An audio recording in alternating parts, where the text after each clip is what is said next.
Yang pertama yaitu karakteristik penelitian kualitatif. Penelitian kualitatif adalah suatu penelitian yang ditunjukkan untuk mendeskripsikan atau menganalisis fenomena peristiwa, aktivitas sosial, sikap, kepercayaan, persepsi, pemikiran orang secara individual maupun kelompok. Penemuan-penemuan dalam penelitian ini tidak dapat dicapai dengan prosedur-prosedur atau penelitian yang bersifat deskriptif, akan tetapi lebih menggunakan analisis. Penelitian ini juga tidak dapat menggunakan model-model matematik, statistik, atau komputer. Yang kedua yaitu aspek penting dalam penelitian kualitatif. Yang pertama yaitu peneliti, yang kedua yaitu partisipan, yang ketiga yaitu data. Ini bisa berasal dari bermacam-macam sumber. Biasanya dari wawancara dan pengamatan. Yang keempat yaitu prosedur analisis dan interpretasi yang digunakan untuk mendapatkan temuan atau teori. Yang kelima yaitu laporan tertulis dan lisan. Yang ketiga yaitu perbedaan penelitian kualitatif dengan kuantitatif. Di antaranya yaitu dari segi desain penelitian.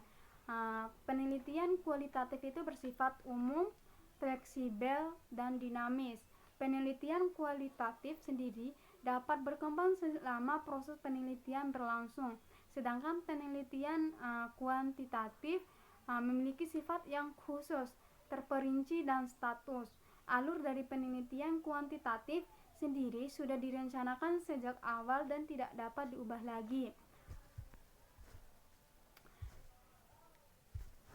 Yang keempat itu perbedaan observasi partisipan dengan non-partisipan. Dari segi pengertian, observasi partisipan adalah sebuah bentuk metode untuk melakukan pengamatan yang mana para pengamat turut serta atau menjadi bagian dari kehidupan orang yang akan menjadi subjek observasi atau pengamatan. Sedangkan observasi non-partisipan adalah sebuah bentuk metode untuk melakukan pengamatan yang mana pengamat tidak termasuk ke dalam sebuah kehidupan subjek pengamatan dan pengamat berkedudukan sebagai seorang observer dan hanya dapat melakukan pengamatan. Yang kelima yaitu isu etik yang berhubungan dengan penelitian kualitatif. Yang pertama yaitu penelitian topik dan tujuan riset, yang kedua yaitu rancangan atau desain riset, yang ketiga yaitu pengumpulan data, yang keempat analisis dan interpretasi, yang kelima yaitu laporan dan publikasi. Yang kedua yaitu teknik pengumpulan data dalam penelitian kualitatif. Yang pertama yaitu observasi.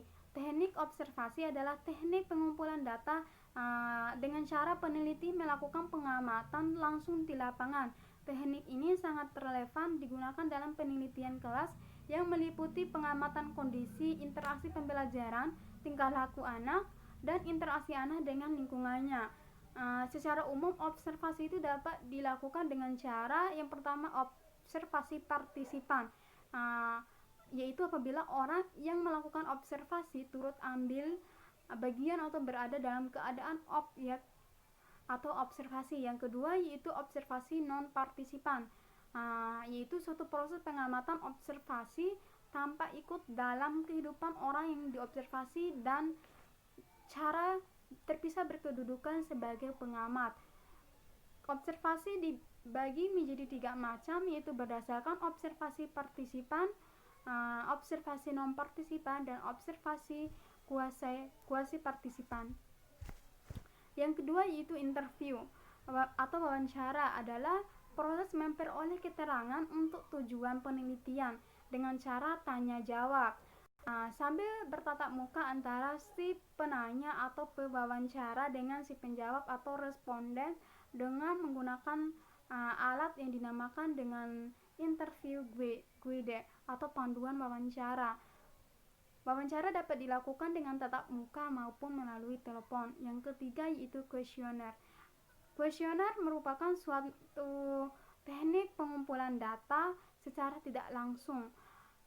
Penelitian tidak langsung bertanya jawab dengan responden. Instrumen atau alat pengumpulan datanya juga disebut angket, berisi sejumlah pertanyaan-pertanyaan yang harus dijawab atau direspon oleh responden. Responden mempunyai kebebasan untuk memberikan jawaban atau respon sesuai dengan persepsinya. Yang keempat itu pemeriksaan catatan. Pemeriksaan catatan atau dokumentasi adalah teknik pengamatan data dengan cara memeriksa surat, catatan, arsip foto, hasil rapat, jurnal, kegiatan, dan sebagainya. Dokumen yang dapat digunakan dalam studi dokumentasi menurut Meleong yaitu diantaranya yang pertama dokumen harian atau pribadi, yang kedua dokumen resmi dan dokumen resmi. Yang ketiga yaitu penelitian analisis dokumen atau analisis konten. Pertama yaitu pengertian analisis konten.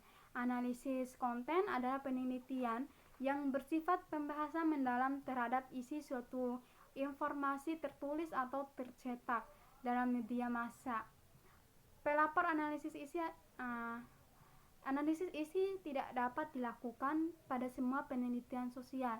Analisis isi dapat digunakan jika memiliki syarat sebagai berikut. Yang pertama yaitu data dia sebagian besar terdiri dari bahan-bahan yang terdokumentasi seperti buku, surat kabar, pita rekaman, naskah atau manuskrip. Yang kedua yaitu ada keterangan pelengkap atau kerangka teori tertentu yang merangkan tentang dan sebagai metode pendekatan terhadap data tersebut. Yang ketiga yaitu penelitian memiliki kemampuan teknis untuk mengolah bahan-bahan atau data yang dikumpulkannya, karena sebagian dokumentasi tersebut bersifat sangat khas atau spesifik. Yang kedua yaitu tujuan analisis isi. Analisis isi ini memiliki tujuan diantaranya yaitu menggambarkan karakteristik pesan. Yang kedua yaitu menarik kesimpulan penyebab dari suatu pesan. Yang ketiga yaitu dokumentasi yang menjadi fokus dalam penelitian analisis konten. Isis kualitatif merupakan wujud dari representasi simbolik yang dapat direkam atau didokumentasikan atau disimpan untuk dianalisis. Analisis dokumen akan berkembang sebagai teknologi perekaman dan menjadi lebih mudah diakses, termasuk media cetak atau elektronik, kaset audio, visual, misalnya seperti foto dan video, bahan internet, basis informasi, dan catatan lapangan. Yang keempat yaitu proses penelitian analisis konten. Yang pertama yaitu penetapan desain atau model penelitian. Yang kedua yaitu pencairan data pokok atau data primer, yaitu teks itu sendiri. Yang ketiga yaitu pencarian pengetahuan kontekstual agar penelitian yang dilakukan tidak berada di ruangan hampa, tetapi terlihat mengkait dengan faktor-faktor lain. Tahapan analisis isi. Yang pertama yaitu merumuskan tujuan analisis, yang kedua operasionalisasi, yang ketiga coding atau coding sheet, yang keempat itu sampel, yang kelima training atau pelatihan coder dan pengujian validitas reliabilitas, yang keenam itu proses coding, yang ketujuh perhitungan reliabilitas final, yang kedelapan input data analisis. Prosedur analisis isi, ada 6 pertanyaan yang harus diperhatikan dalam melakukan metode analisis isi. Yang pertama itu data yang dianalisis, yang kedua bagaimana cara pendefinisian, yang ketiga hal apa saja yang terkait, yang keempat apa konteks data analisis, yang kelima yaitu apa batas-batas analisis, yang keenam itu apa target dari kesimpulan. Yang keempat yaitu penelitian studi kasus. Studi kasus diartikan sebagai studi intensif tentang sekelompok orang atau unit yang bertujuan untuk menggeneralisasi beberapa unit Penelitian studi kasus adalah laporan informasi deskriptif tentang apa penelitian, percobaan atau eksperimen, proyek, peristiwa atau analisis. Tujuan dari pengertian studi kasus ini yaitu menggambarkan situasi individu, mengidentifikasikan masalah-masalah dari studi kasus yang diteliti, menganalisis kasus-kasus menggunakan konsep-konsep teoritis yang relevan dan unit atau disiplin ilmu tertentu, dan merekomendasikan tindakan untuk kasus tertentu.